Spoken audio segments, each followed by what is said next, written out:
national peace and security. Today with me also, I have some great and bright youths who are actually doing great towards the development of this country. I'm sure you're familiar with the faces because the faces are all over this country.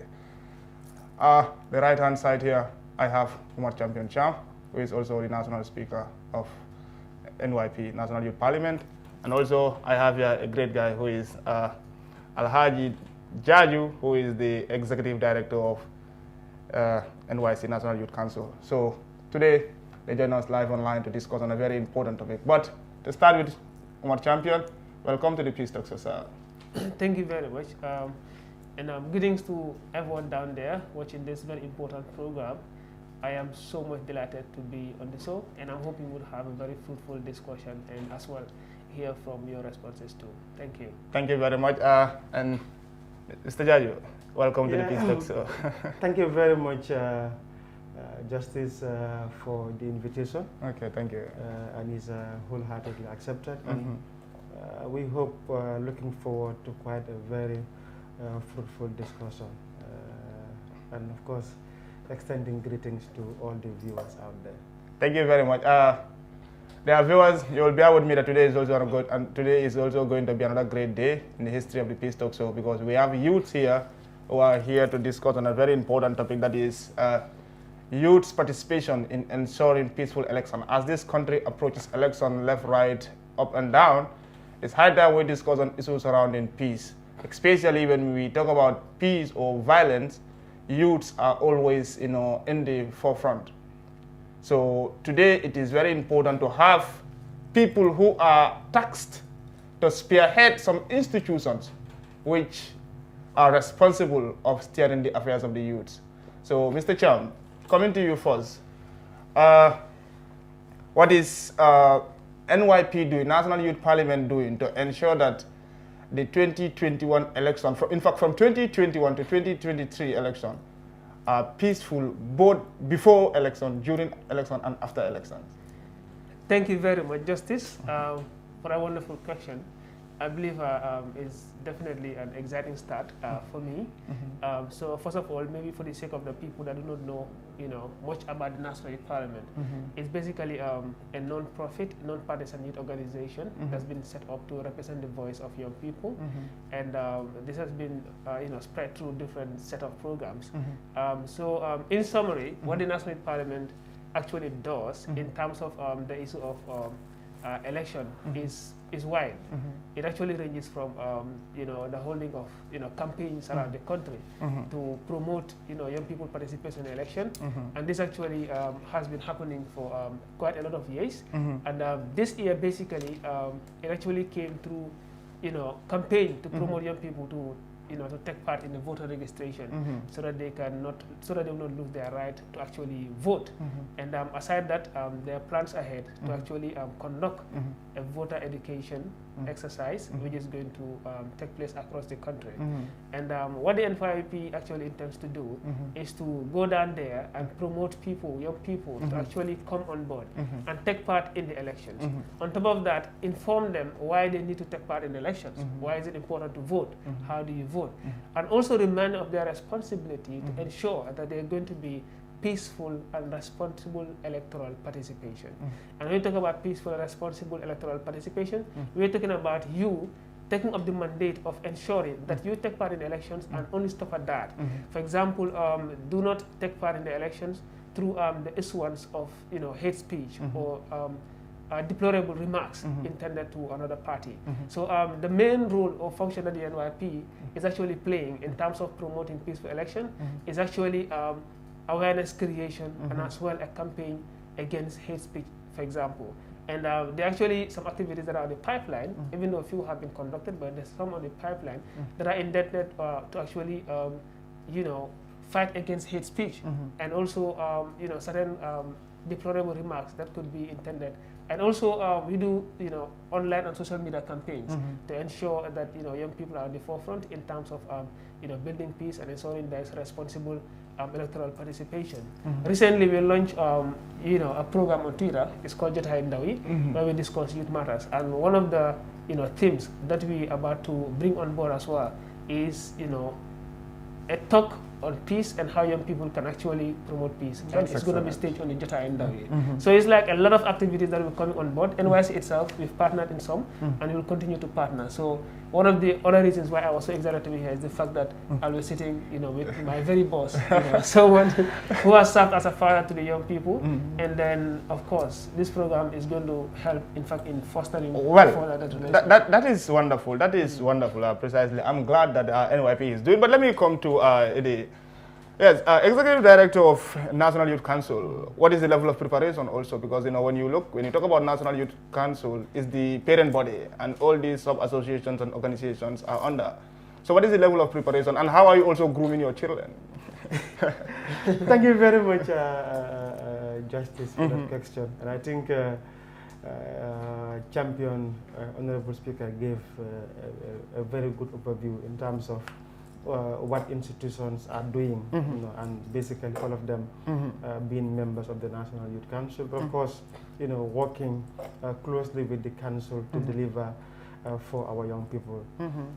As you said, as a council, we are established in the year 2000 by an act of the National Assembly. So we are a state institution subvented by the government under the Ministry of Youth and Sports.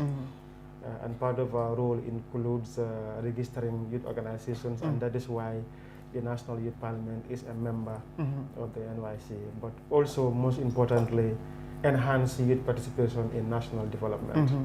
So basically what we've been doing over the past years in terms of ensuring we have quite a very peaceful electoral process, throughout the whole cycle.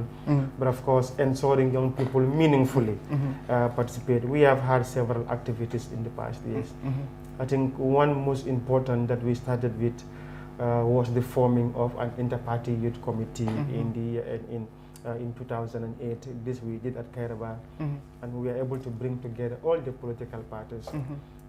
And so they do not only have youth structures, but they have quite very, very vibrant youth structures that are going to be quite active. It's important young people understand the essence of peace. You look at this country, the majority of the population is young people. But two, in terms of the manpower, they have the manpower and the physique, and if you look at the history of electoral violence the world over, even though it might be engineered by people who are not young, but the foot soldiers will always be, the young people out there. They are going to be the perpetrators, and equally they are going to be the victims. So learning from these lessons, we thought it was important we bring our young people together to understand that an electoral cycle is part and parcel of a democracy. And it should not, and by no means should it bring enmity, amongst ourselves to the level, of violence. We all have a right, to present ourselves as candidates. We have a right to vote. Let's exercise that peacefully. But once it is over, our responsibility is national development, and this should be our focus. That's precisely fine. But currently, what projects do you have in hand, which that you are working on towards to ensure that the election is free, fair, and violent? I think this was already passed. But currently, as we speak for now, when the voter registration was on, we went out. Went out, throughout the length and breadth of the country, and this we did together with the National Youth Parliament. To encourage young people to come out and vote, because this is where the process starts from. Registering and having a voter's card and having the right to, to vote. We thought in the past young people were quite reluctant registering, so we went out, and we are happy with the preliminary data that we are having. That quite a large numbers of young people have registered. I think which goes to show that the campaign that we did was quite useful. Just recently, we organized another musical caravan. This was with the support of one of our partners, CAS, Conrad, which is a German political foundation. And we went out. That registration is over. We are now back, to ensure that we promote, a peaceful process, during or before, during, and even after elections. This we did in a caravan. We also did a song with one of the Gambia's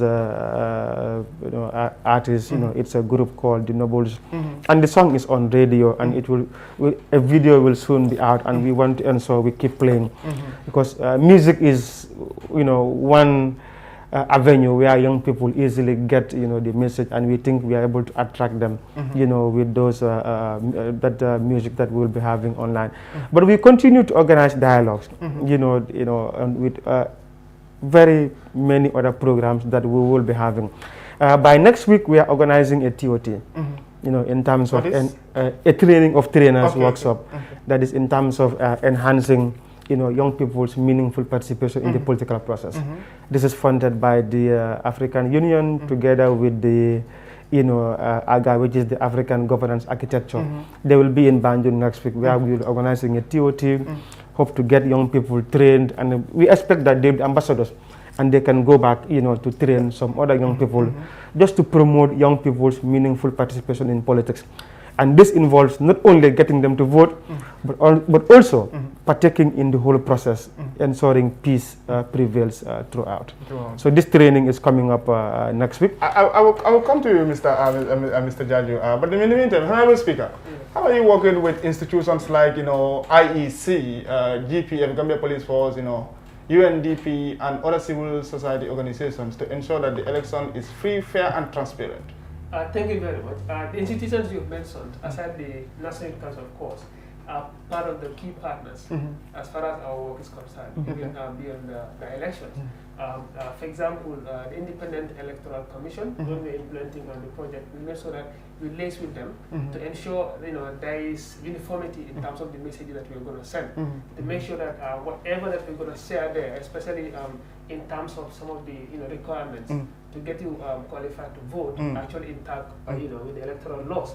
And that is why we're able to be sure that you need to have your national ID card or your passport or your birth certificate, or in the case you're going to have any of those, an attestation from the chief. That is just one part. When you go into elections too, and you're supposed to do election observation, the IEC must give you accreditation first in order for you to be qualified as an observer. And this is as well as something that has been achieved before, whereas the IEC would give us accreditation cards in order to qualify as observers. And then on top of that, this year too, the same thing is going to happen. The other partner you mentioned, that's UNDP, they're basically one of the key funders as far as civil society is concerned, especially in terms of the election. And the voter registration exercise that we conducted with NYC, they were the ones that funded it through the UN Peace Building Fund. Okay. Yes. So any organization, or stakeholder that we believe, hold a key position in terms of the development of your people, and as well in the promotion of peace or in the promotion of peaceful elections, we make sure that we're able to hold on to that partnership and foster a good relationship, because the more we come together to implement activities, the better it's going to yield results. And that has actually been creating a lot of impact. That is wonderful. During campaign, or should I say, during voter registration, you were having a lot of projects. Voter sensitization. But currently, do you have any other project currently that you are running to ensure that there is robust sensitization, to ensure that people are adequately informed after this voter registration process? Yes, we basically have 2 projects on the way, okay, which are basically on voter education. But for the fact that we are in agreements or partnership stage, like the process, I may not want to I may not want to mention the name of the partner and how far we've gone. But once everything is finalized, it will come to light. Okay, yeah, that's fine. And Mr. Jaju, how are you working with NYP to ensure proper and adequate youth education and inclusion in constructive matters of national concern? Because we've seen that even though you have been working, but all of the time then there will be some kind of assaults, or as he rightly said, a lot of disparaging remarks on social media sometimes. So how are you working with them to ensure that these hate speeches are adequately addressed? Yeah, thank you. Maybe before that one, let me just also highlight the fact that as a council, we also work quite closely with the IEC. In fact, we represent young people at that level. They have an elections project funded by the UNDP, and as a council, we sit both in the steering committee and, of course, at technical committee level. We sit in both those committees, bringing in the youth input or the youth perspective, you know, towards the upcoming election. So we've been quite a close partner. Again, with the police in terms of security, we have plans, you know, afoot to also organize some regional dialogues between the security and, you know, the young people, just to ensure we are able to really have that cordial working relationship between the young people and the police. And we do not see each other as enemies, but basically as partners, you know, that whose intention is basically ensuring peace and security prevails. And we are available where the police are not. So we should be able to, you know, at least serve as a liaison, providing the police or the security with, you know, information, early warning, you know, just to ensure that they, you know, able to get the information as, you know, as soon as possible. So we are working quite closely with all these partners. In terms of our youth organizations, including the NYP, we continue to work quite closely with them. You know, organizing trainings, the current training that we'll be having on Monday, you know, the NYP will be participating in that training, ensuring how young people participate meaningfully in the political process, which of course will have to include, you know, the maintenance of peace. And we cannot do that without talking about the threat, you know, that, you know, the social media poses, you know, the way we use, you know, the social media going out there to campaign. I can remember a year or two back, we organized a training for young people in terms of how to positively use the social media to sell their agenda and of course to campaign, and not, you know, to use it, you know, the other way around, which is using it negatively and sending out comments or hate speech that are, you know, really not desirable, you know, as we've been known, you know, to be quite a country where young people, you know, really respect, you know, the establishments, you know, that we have. So we'll continue working with them, you know, organizing such forums, you know, be it nationally, you know, even in the regions, or even going quite down the districts. You know, we intend to continue working with them in all the projects that we have. Our intention is to work with all these structures, including the parliament, you know, to be able to really implement these activities and ensure young people realize there is a lot of good that we can gain, you know, through the use of social media, and not, you know, to use it the other way around. That is character assassination or bullying, you know, each other on social media. It doesn't take us anywhere. As a council, how do you feel sometimes when you see young people, you know, becoming, you know, soldiers, foot soldiers on social media, you know, trying to character assassinate young soldiers, young youths, you know, being dragged to police for, you know, burglary or attacks, you know, how do you feel? It's quite unfortunate that some of these things are happening, and we want to call on every other young person to ensure the country is governed by the rule of law, and it's important, however aggrieved we are, you know, to really follow, you know, the dictates of the rule of law, and, you know, to really avoid, however frustrated we are, you know, taking the law into our own hands. It cannot be in any way justified taking the law into your own hand. However you are aggrieved, you cannot justify taking the law into your own hands. So the best thing is, you know, is to follow, you know, due process, however slow or fast it might be. It's important we follow due process, but sometimes is quite not pleasing, you know, to really see, you know, our own folk or our own young people, you know, going out there using the social media for quite very negative vices. You know, our advice will always be, it's a very good platform, quite useful. Let's use it the right way and avoid abusing it. That's wonderful. We are on campaigns, you know, across the length and breadth of the country. But still now, in fact, some of these places that you went to are places that, you know, where, you know, some threats of violence or some kind of, you know, disparaging remarks come from. How disappointed do you go, or how resilient are you trying to ensure that even though no matter how these things comes, you always try to reinforce your energy? Thank you very much. I believe it's our responsibility as youth leaders to basically do all we can to ensure that we are all on the same wavelength in terms of our commitment and understanding of building peace and as well as promoting tolerance and diversity. So obviously, if you actually part of the leaders, and even if you're not, as a responsible youth, when something like that happens, it means you actually going to feel, you know, very disappointed to some, you know, to a very large extent. But at the end of the day, what is also important is for us to note that when it comes to peace building, it is not, you know, a one-off process. It's actually a continuous and systematic process that requires stage-by-stage engagements. And sometimes you realize that when you go countrywide on our activities, you will not be able to reach entirely, the entire population of the country. That is why usually analyses are, normally made, and then, some of the spots are actually selected. The good news, however, is that especially recently, organizations actually, beginning to give a much more decentralized approach in terms of the activities. For example, in the last project we implemented, of course, with the National Council and the other civil society organizations, we identified very hard to reach communities because these are the people that usually when programs happen they don't reach to them. To make sure that they're very much educated and their awareness are really built around these areas. And some of the responses we get from them are very surprising. It's not basically that because they're in hard to reach places they don't want to take part in development. These are people that are really willing to take part in it. But people have to come and bring these services to them and make them understand that they are as important as any other person that is living in Combo. In fact, that was a question that I have for you. How do you ensure that you reach to youths in the provincial areas? Because some of these places are hard to reach areas, and people may not bother themselves to go there. Yeah, exactly. So for us, we've taken it upon ourselves to really go there. And that is why identifications were made to ensure that we reach there and we reach the people that are living there because they're equally important. You understand that when it's time for elections, no matter how hard to reach these places are, the politicians will still find the ballot will reach there. Exactly, the ballot will reach there, right? So it's only fair enough that after the elections, that the politicians are able to reach there too. Regardless of what happens from their side, for us as youth leaders, we have to ensure that we reach there.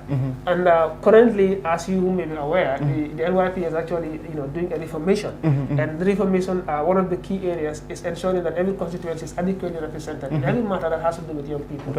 And the NYC itself has been supporting very well in guidance in terms of the reformation process. And we have gone very far, and I'm sure in a few weeks, you'll hear an announcement for the validation. Yeah, and that would be, a breath of fresh air as far as the first young people will be. Seriously. And let me come to Mr. Jaju. Mr. Jaju, NYC, as I told you in the beginning, that is the parent body. How do you ensure that the political parties and the politicians are well engaged, not in partisan manner, but in a very constructive manner to ensure that they don't use youth as a tool for instigating or perpetrating violence and crimes?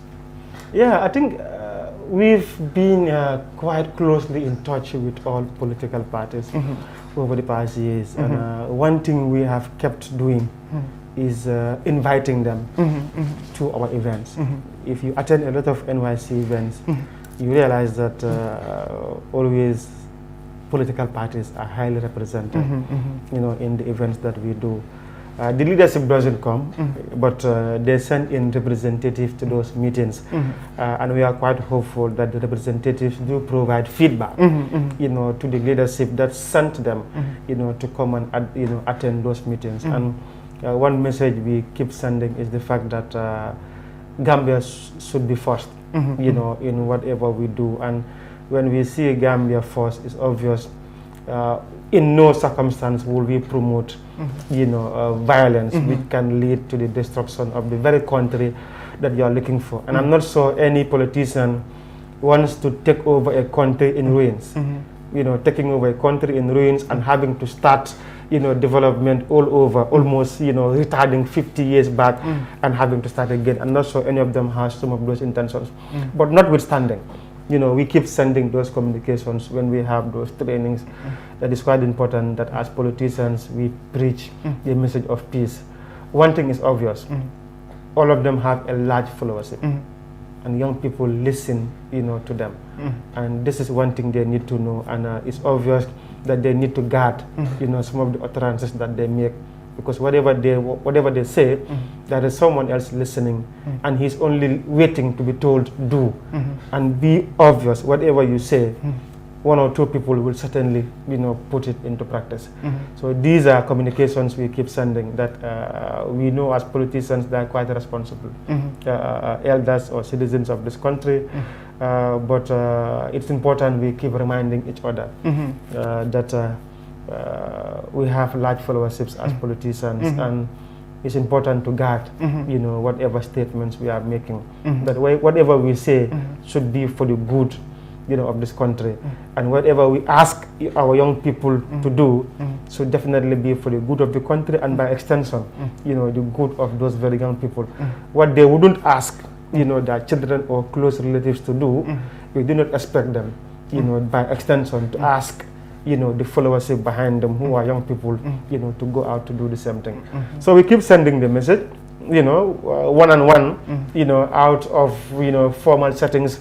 We do have meetings with some of them, and these are concerns we raise, and assurances have been given by all of them that certainly, they will conduct quite a peaceful, electoral process, and of course a whole cycle. And they're obvious that at the end of the day, the peace that we have been known for as a country will certainly prevail. For some of them that we have spoken to, behind, the corridors or behind the curtains, these assurances have been quite given. And, I'm quite assured that they're not just saying it for the sake of it, but, they are quite committed to it. And we are hopeful that even where their followers, go astray, they should be able to call them back to order as politicians, because certainly they listen to them. That's wonderful. That's one, because it's always a concern that you see politicians speaking peaceful, but their sympathizers or the followers become so violent, and this sometimes jeopardizes the name of the political party. So I think it's high time the sensitization to go on, and politicians or political parties to distance themselves from any individual who make a disparaging remarks which is trying to character assassinate or destroy the good reputation of the political party. Coming to Mr. Champion, as you said, NYP is on reformation, but currently, what are your greatest challenges that you're facing?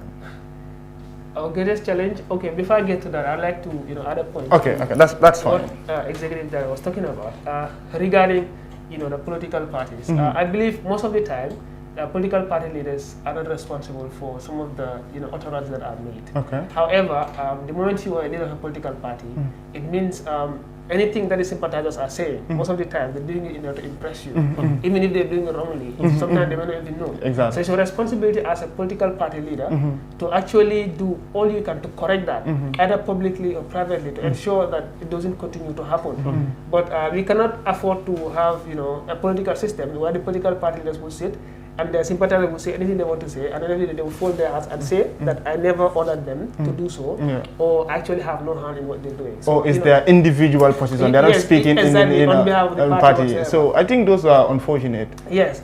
I think it's something that I think, in fact, as concerned people, when we are talking about national development, you and me, before we become better friends, tell me the truth and tell me the truth. That when you do something that is not correct, I tell you, my brother, what you've done is not. And I think that is even in line with the teachings of the Quran, as far as most of us here are Muslims. Fundamentally. So what are the problems that greatest problem that NYP is facing? Which you think that's supposed to be? The greatest problem, like you would say anywhere right now, is the financial challenge. Okay. I think that it will not come as a surprise to anybody, because it's not NYP is not like a body that was created by an act of parliament, for example, whereas you receive subventions or where you a sort of funding. You understand? So that actually brings a little bit of challenge in terms of finance. There are certain things you want to do, you cannot do them, and sometimes there are things you want to do, but you're not able to do them the way you wanted to do them because of the financial challenges. The other challenge, I think all of the other challenges are connected to the financial challenge. Yeah, exactly. Yeah, sure. but we are thankful. I think there's been a lot of progress so far, and the reformation process has gone very far. That once we are done, we believe we'll be able to to actually tackle that financial challenge. I hope to see that the day that NYP will come on board, and it will be served as a complement to the national parliament also as well. I think that will be fine. Why you have young people, sitting also comfortable in the parliament, discussing about issues regarding their generation. Yeah, sure. Because it's very important, No, I think it's quite important, and that is why, as a council, we are really committed, to supporting the youth parliament, in its transformation process, just to ensure, there is that vibrancy, in the youth parliament. And at some point, you're going to realize that it only reinforces our position as a council, that certain things we want to do directly, we wouldn't even have to do, but we can easily rely on them to provide us some of those information and data, which will be quite useful, for us as a council. So the stronger they are as youth organizations, the stronger we are, as a council. And that's why we are quite committed, to the process. That's wonderful, and I hope that you will reinforce your support as from today also, to energize or re-energize yourself again. No, so we will definitely. Because we are quite committed. That's wonderful. But also, NYSC also. We have your own challenges. You also have your challenges, No, sure. As a government institution, we have equally our own challenges. As you know, this country is a tax-based, economy, and you receive subventions on a monthly basis, and certainly this depends on how much funds government generates, and this is what is subvented back to institutions. Quite happily, we are happy to inform that over the past years, actually our portfolio have increased significantly. But dealing with these countries, the majority of this country's population, resources will never be enough. And I think we continue. Though as I said, we recognize the fact that our budget have improved over 100% fold. Over the past years up to 2021, our allocation have increased 100% fold. But notwithstanding, it still cannot address, all that we want to do, as a council.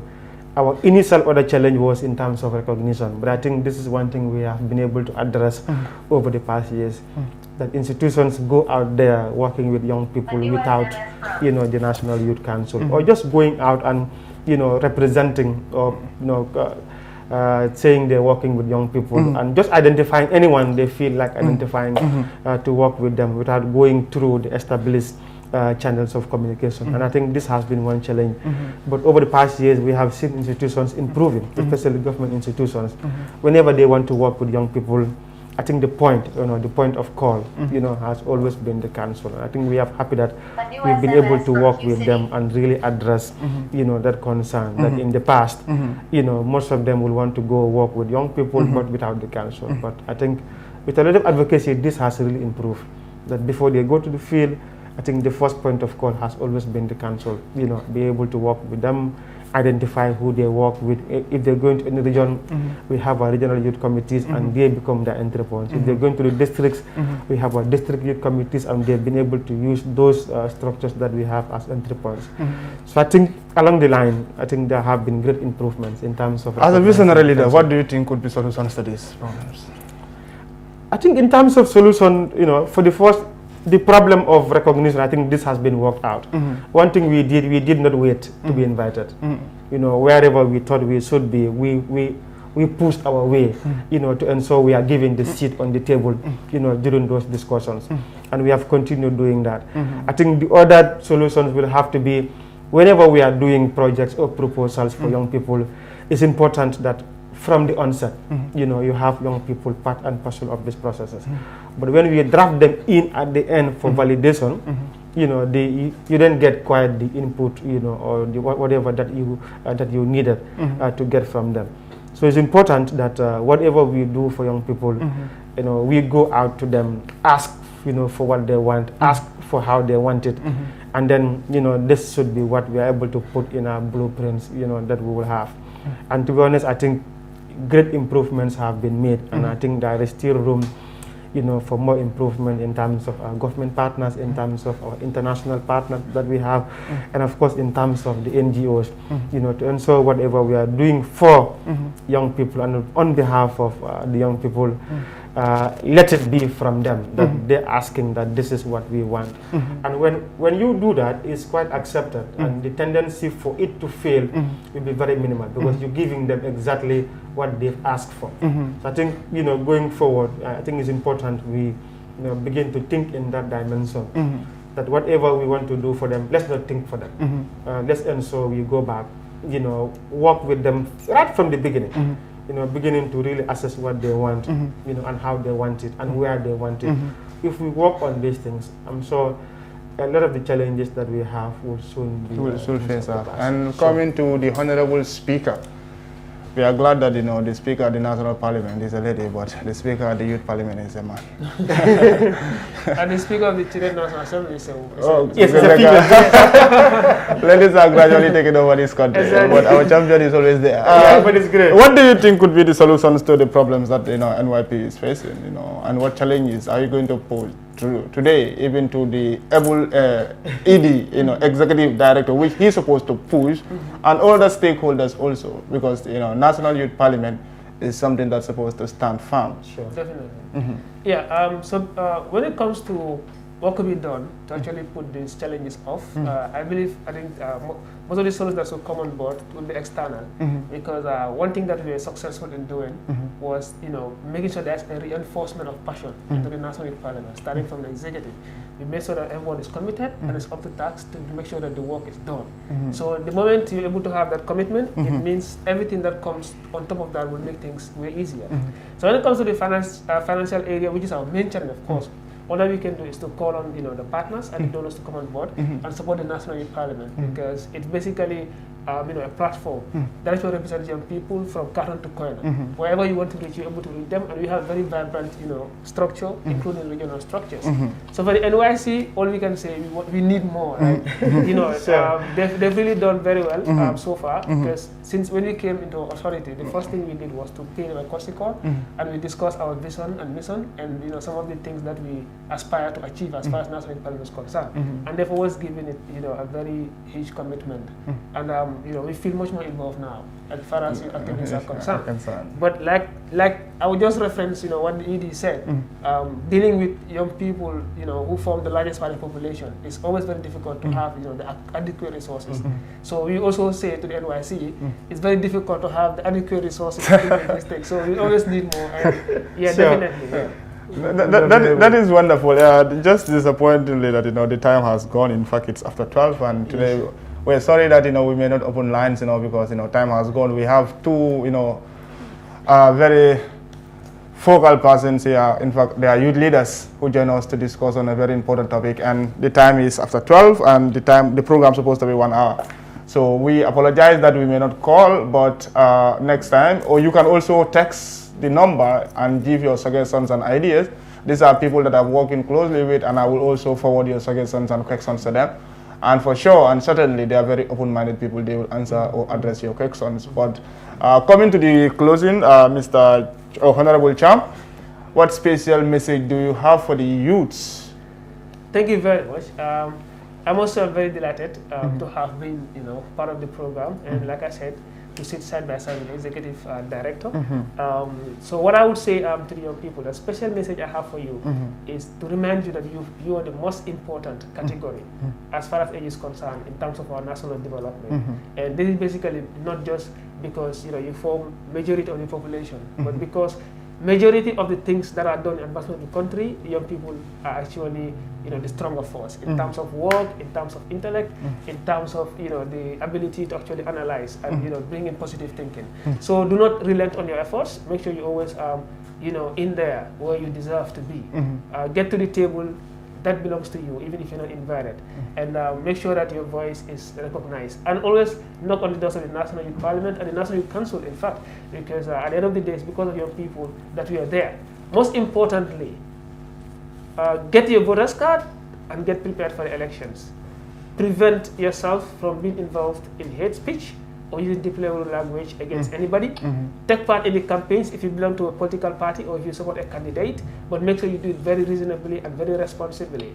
On top of that, on the 4th December, come out and vote and go back home and wait for the election results. Once they're announced, you actually accept, if you have been defeated, that it is the decision of the people. The Gambians have decided. If you win, celebrate and celebrate responsibly as well. And understand that politics is temporal in terms of elections. Elections would come and go, but the Gambia will forever remain. And the young people of this country must not take any step or chance to be involved in things that are going to lead to their destroy or to actually destroy this country. So that is the message I have for you, and I thank you all very well for believing in When champion speaks, he speaks wisdom. Sure. So there's no doubt to that, and people are surprised, Sure. And the able executive director, your message is going to cut across from the youth, the political parties, parents, civil society organizations, and national organizations. What message do you have for them in order to reinforce their activities towards a more peaceful election? Yeah, I think the message will always be the same. You know, all of us need to just realize that whatever we do, it's for the Gambia. And if every other stakeholder has this at the back of their minds, that the Gambia is first before any other thing, I think, you know, this is one way of you know, moving this country to the next level very soon. All of us will have to be quite nationalistic and patriotic, and whatever we do should be for the greater good of the country and not for us as individuals. Once this becomes the bedrock for all of us, I think it makes development quite easier and rapid for all of us. If you look, if you learn from most of these countries that you have in Asia that we call the Asian tigers, if you learn from them, it has been commitment and being quite nationalistic that has gotten them, you know, within a span of 50 to 70 years. You can see how much they have leapfrogged from 70 years ago where they were, you know, to where they are today. You can see quite the gap. And one key thing that they will all tell you is the fact that they saw country first, and they were quite nationalistic and sacrificed for their country. And that is why within a 50-year period, within a 70-year period, you know, these countries have moved on quite rapidly, you know, that they've become the envy, you know, of all of us. And I think equally we can do if we follow, you know, from these footsteps, you know, that they have. So for me, cutting across everyone, it's let's be quite patriotic, you know, and loving our country. I think this is the bedrock. Once this is embedded in all of us, you know, and of course by extension, we preach, you know, the same thing to our children, you know, to our peers, our comrades, our militants. Let's preach the same thing.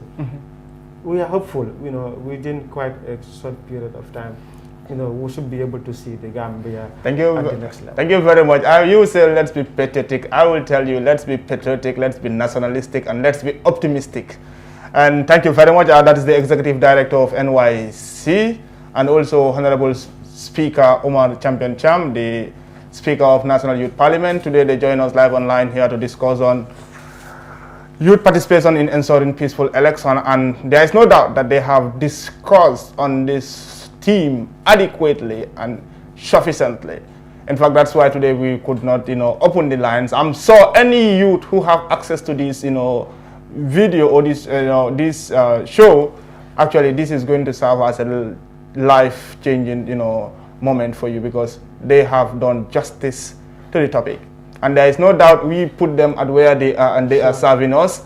So that's why they have this message for you. The message is a very rare message. Let's utilize their messages. It's a wisdom. Please, as they said, let's see the Gambia, because when Gambia is put into pieces, we the youths will leave this country to go and serve as refugees in other countries. And we have seen how others are feeling. We have seen if you are innocent or you are a victim, once you are a youth, you are a victim, because once you want to cross your border to go to other countries, when your country is not in peace, you are first, you know, eye marked, and as a result, you know, you may be taken to a place that is undesirable. So we the youth should ensure and make sure that not even an opportunity or fraction of any opportunity to be given for this country to be, you know, put into pieces. We own this country, and let's work towards the greater development of this country. As we always say, for the Gambia, our homeland. So we are grateful, Mr. Cham, Honorable Cham, sorry for that, and Mr. Jajo. Thank you very much for joining us, and we shall continue working, inshallah, by the grace of God. And never hesitate to invite the Peace Talk Show or Fado Network. We are always available. And we are saying thank you to our viewers and the able technicians here and all the followers of the Peace Talk Show. You can continue texting us, and all the messages that you have, I will share with them, inshallah. God bless you, and see you next Friday. We apologize that Prof. Lumumba should be here live online today, but unfortunately he had a schedule. So it is scheduled for next Thursday, and inshallah we'll have Prof. Lumumba to discuss on a very important topic.